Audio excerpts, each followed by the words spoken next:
نگاہ ولی میں وہ تاثیر دیکھی، بدلتی ہزاروں کی تقدیر دیکھی۔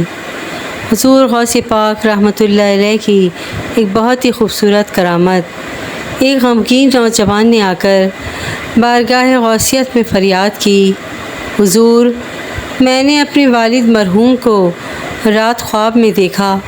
وہ کہہ رہے تھے، بیٹا، میں عذاب قبر میں مبتلا ہوں، تو سیدنا شیخ عبد القادر جیلانی قدس سرا نورانی کی بارگاہ میں حاضر ہو کر میرے لیے دعا کی درخواست کر۔ یہ سن کر سرکاری بغداد حضور غوث اعظم علیہ رحمۃ اللہ اکرام نے استفسار فرمایا، کیا تمہارے ابا جان میرے مدرسے سے کبھی گزرے ہیں؟ اس نے عرض کی، جی ہاں۔ بس آپ رحمۃ اللہ علیہ خاموش ہو گئے۔ وہ نوجوان چلا گیا۔ دوسرے روز خوش حاضر خدمت ہوا اور کہنے لگا، یا مرشد، آج رات والد مرحوم سبز حلہ یعنی سبز لباس زیب تن کیے خواب میں تشریف لائے۔ وہ بے حد خوش تھے، کہہ رہے تھے، بیٹا، سیدنا شیخ عبد القادر جیلانی قدس السرب ربانی کی برکت سے مجھ سے عذاب دور کر دیا گیا ہے اور یہ سبز حلہ بھی ملا ہے۔ میرے پیارے بیٹے، تو ان کی خدمت میں رہا کر۔ یہ سن کر آپ رحمۃ اللہ علیہ نے فرمایا، میرے رب عز و جل نے مجھ سے وعدہ فرمایا ہے کہ جو مسلمان تیرے مدرسے سے گزرے گا اس کے عذاب میں تخفیف کر دی جائے گی۔ سبحان اللہ۔ جن کے منبر بنی گردنیں اولیاء، جن کے منبر بنی گردنیں اولیاء، اس قدم کی کرامت پہ لاکھوں سلام۔ پیارے دوستوں، بعض اوقات آدمی کرامات اولیاء کے معاملے میں شیطان کے وسوسے میں آ کر کرامات کو عقل کے ترازو میں تولنے لگتا ہے اور یوں گمراہ ہو جاتا ہے۔ یاد رکھیے، کرامت کہتے ہی اس خرق عادت بات کو جو عقلاً محال یعنی ظاہری اسباب کے ذریعے اس کا صدور ناممکن ہو، اگر اللہ عز و جل کی عطا سے اولیاء کرام رحمہم اللہ تعالیٰ سے ایسی باتیں بسا اوقات صادر ہو جاتی ہیں، نبی سے قبل از اعلان نبوت ایسی چیزیں ظاہر ہوں تو ان کو ارحاس کہتے ہیں، اور اعلان نبوت کے بعد صادر ہوں تو معجزہ کہتے ہیں۔ عام مومنین سے اگر ایسی چیزیں ظاہر ہوں تو اسمونیت اور ولی سے ظاہر ہوں تو کرامت کہتے ہیں۔ اس کافر یا فاسق سے کوئی خرق عادت ظاہر ہو تو اسے استدراج کہتے ہیں۔ پیارے دوستوں، بے شک موت و حیات اللہ عز و جل کے اختیار میں ہے، لیکن اللہ عز و جل اپنے کسی بندے کو مردے جلانے کی طاقت بخشے تو اس کے لیے کوئی مشکل بات نہیں ہے، اور اللہ عز و جل کی عطا سے کسی اور کو ہم مردہ زندہ کرنے والا تسلیم کریں تو اس سے ہمارے ایمان پر کوئی اثر نہیں پڑتا۔ اگر شیطان کی باتوں میں آ کر کسی نے اپنے ذہن میں یہ بٹھا لیا ہے کہ اللہ عز و جل نے کسی اور کو مردہ زندہ کرنے کی طاقت ہی نہیں دی تو اس کا یہ نظریہ یقیناً حکم قرآنی کے خلاف ہے۔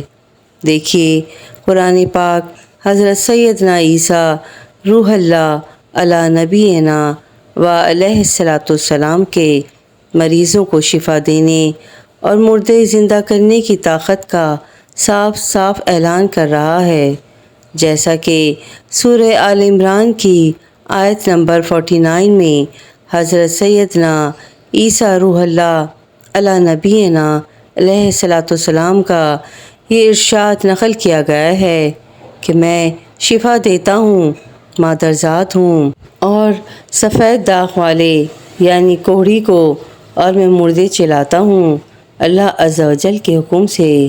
امید ہے کہ شیطان کا ڈالا ہوا وسوسہ جڑ سے کٹ گیا ہوگا، کیونکہ مسلمان کا قرآن پاک پر ایمان ہوتا ہے اور وہ حکم قرآن کے خلاف کوئی دلیل تسلیم کرتا ہی نہیں۔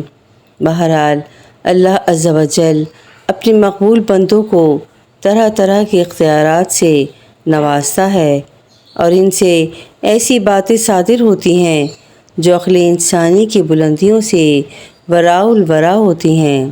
یقیناً اہل اللہ کے تصرفات اور اختیارات کی بلندی کو دنیا والوں کی پرواز عقل چھو بھی نہیں سکتی۔ سبحان اللہ، سبحان اللہ، سبحان اللہ۔ دور حاضر کا سب سے بڑا سائنسدان آئنسٹائن کہہ گیا ہے کہ میں نے ریڈیو دوربین کے ذریعے ایک ایسا کہکشاں تو دیکھ لیا ہے جو زمین سے 2 کروڑ نوری سال دور ہے، یعنی روشنی جو فی سیکنڈ 1,86,000 میل طے کرتی ہے وہاں 2 کروڑ سال میں پہنچے گی، مگر جہاں تک کائنات کی سرحدیں معلوم کرنے کا تعلق ہے، اگر میری عمر 1 ملین یعنی 10 لاکھ برس بھی ہو جائے تب بھی دریافت نہیں کر سکتا۔ سائنسدان کے برعکس خدائے رحمان عزوجل کے ولی حضور غوث اعظم علیہ رحمۃ اللہ اکرام کی نظر کی عظمت و شان دیکھیے۔ آپ رحمۃ اللہ علیہ فرماتے ہیں، اللہ عز و جل کے تمام شہر میں میری نظر اس طرح ہے جیسے ہتھیلی میں رائی کا دانہ۔ میرے آقا حضرت غوث پاک رحمۃ اللہ علیہ فرماتے ہیں کہ میرا ہاتھ اپنے مرید کے سر پر اس طرح ہے کہ جیسے بادل یا آسمان سر پر ہوتا ہے۔ سبحان اللہ۔ حضرت شیخ ابو عبداللہ محمد بن علی سنجاری رحمۃ اللہ علیہ کے والد فرماتے ہیں کہ حضرت سیدنا شیخ عبد القادر جیلانی غوث سمدانی رحمۃ اللہ علیہ دنیا کے سرداروں میں سے منفرد ہیں، اولیاء اللہ میں سے ایک فرد ہیں۔ اللہ عز و جل کی طرف سے مخلوق کے لیے ہدیہ ہیں۔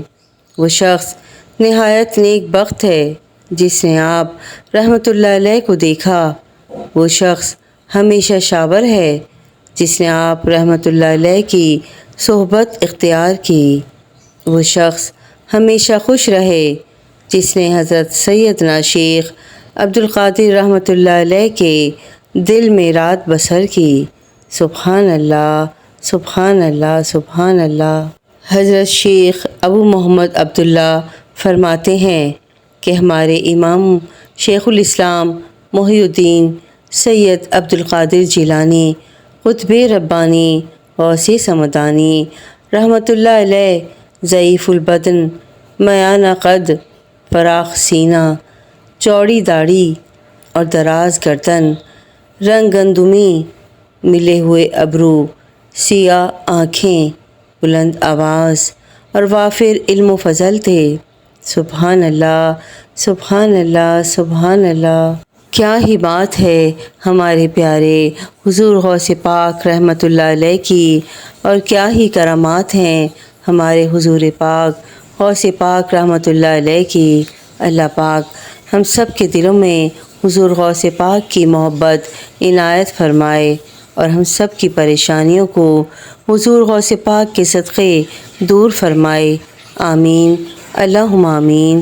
ویڈیو پسند آئی ہو تو پلیز میرے چینل کو لائک اینڈ سبسکرائب ضرور کیجیے گا اور شیئر بھی ضرور کیجیے گا تاکہ کسی کا بھلا ہو جائے۔ کہتے ہیں کہ کر بھلا تو ہو بھلا۔ جزاک اللہ خیرا کثیرا۔